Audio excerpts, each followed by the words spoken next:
Coming up, emerging trends in digital assets. Labor and Immigration Minister speaking out against the influx of illegal migrants. And major reformation to local government on the way.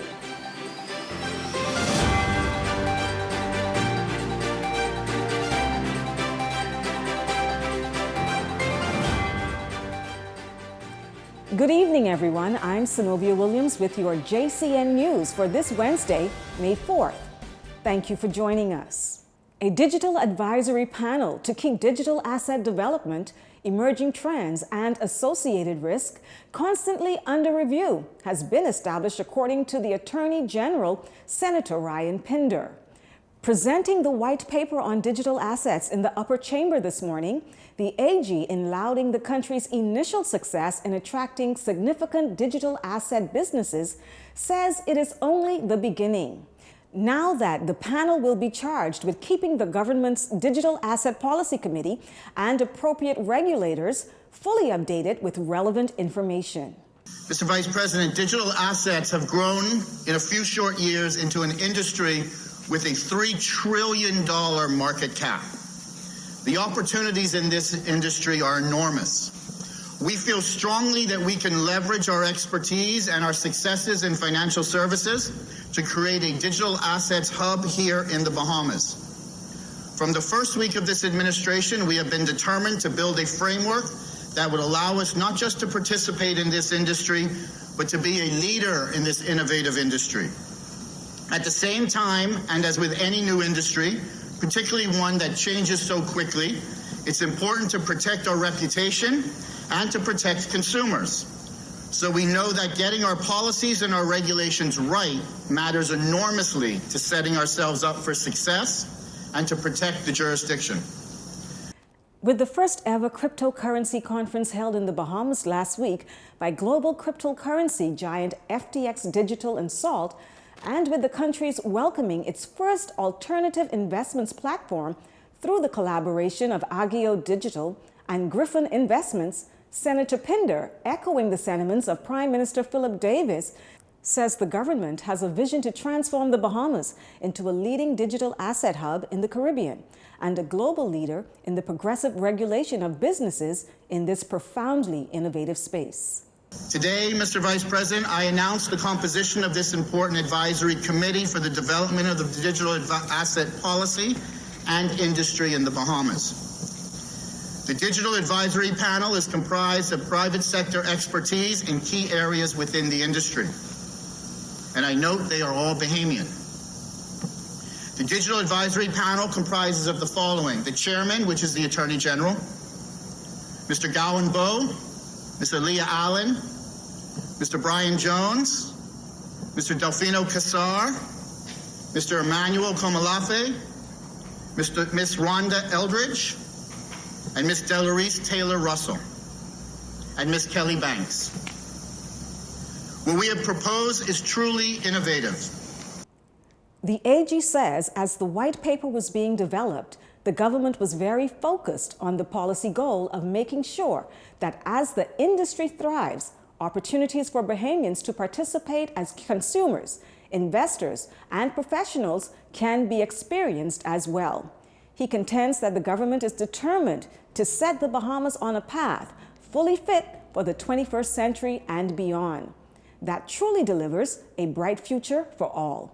The white paper on digital assets policy objectives include exploring new opportunities in a rapidly and continuously evolving digital asset landscape, improving the attractiveness of the Bahamas as well-regulated jurisdiction where digital asset businesses of any size can operate, grow, and prosper, and the developing of the skills and expertise necessary to fill jobs created in the Bahamian digital asset sector, among others.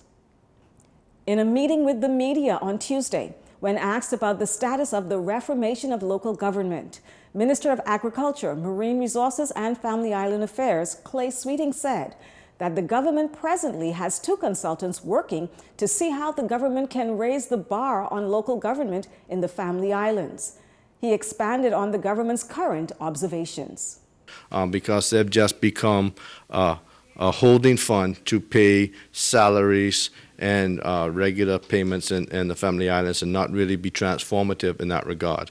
So currently we're working on enhancing the experience in the Family Islands, and then once that is done, then we'll look at other means as well. So we have people that's working in local government for 15 years, 20 years, that are not a part of the government service. So it's things like these that we have to fix. You correct it. Once we get the correct approach, then we can look at other ways to. How long is that expected to take? We're pushing for end of year. We're pushing for end of year. The minister is hopeful that the reformation of local government on the Family Islands will facilitate the government's revenue collection in some key areas. Part of our blueprint and how we want to strategically change local government would be to add revenue-raising powers to the local councils in the Family Islands. So we'll look at a strategic approach to do that. Maybe collect taxes on behalf of, such as real property tax. That seems to be the collection is lacking in the Family Islands. I can't say to specifics what would be engaged there, but we would allow. We're looking at giving them revenue-raising powers to collect, help enhance the experience in the Family Islands so that they can really help to mold their communities. Labor and Immigration Minister Keith Bell speaking out against the influx of illegal immigrants coming in from Haiti. Just this past Sunday, some 78 Haitian nationals were turned over to the Department of Immigration's enforcement unit. The group was among the 140 nationals taken into custody over the weekend. Minister Bell says solving the immigration issues require a team effort on the part of all involved. Our Austin Fernander has more in this report. Following reports of the apprehension of some 140 Haitian migrants in two separate incidents in recent days, Minister of Labor and Immigration Keith Bell says stiffer penalties are needed for migrants and traffickers. On April 27th, 62 Haitian nationals were intercepted by the United States Coast Guard just west of Long Island and turned over to officers of the Royal Bahamas Defense Force. Just this past Sunday, 78 migrants were apprehended in waters near South Beach, here in New Providence. Both groups were then turned over to officers of the Immigration Enforcement Unit. There are several things which are being done under this administration. The first thing is amendments to the Immigration Act. And we are in the, I would say, the embryonic stages. There is a draft. However, we are looking at making certain amendments to ensure that we increase penalties for traffickers of irregular migrants. Secondly, it obviously calls for a stronger collaborative effort between all of the law enforcement agencies, both the police, the defense, immigration, customs, all of us. And not just us, but also members of the public. Because you would note that a boat made it all the way up to South Beach just a day ago. And so it means that not just the law enforcement agencies have to play a role, but also the fishermen, also people.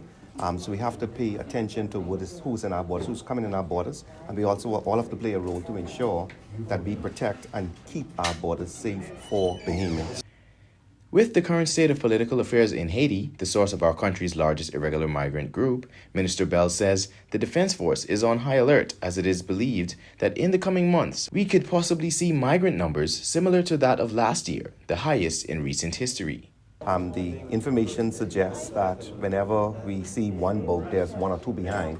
And so the Defense Force is on alert along with the Turks and Caicos, along with the U.S. Coast Guard, and certainly the police force who have not even a less of a patrol at sea. And certainly, so all the persons to those Family Islands, we ask you to be on the lookout, and certainly our fishermen on the high seas to watch out for these vessels. And not just for us to protect the Bahamas, but also ensure that we don't have a tragedy at sea. You would have seen from the last boat that there were in excess of 70 persons on that craft. And so we knew we would have had tragedies before, and we anticipate and hope that we don't have it again. As for what's being done to reroute migrants, the immigration minister notes that while the reasons for the upheaval of Haitian citizens are understandable, he says it is important to protect Bahamian borders in the interests of the Bahamian people. Obviously, the source is Haiti itself.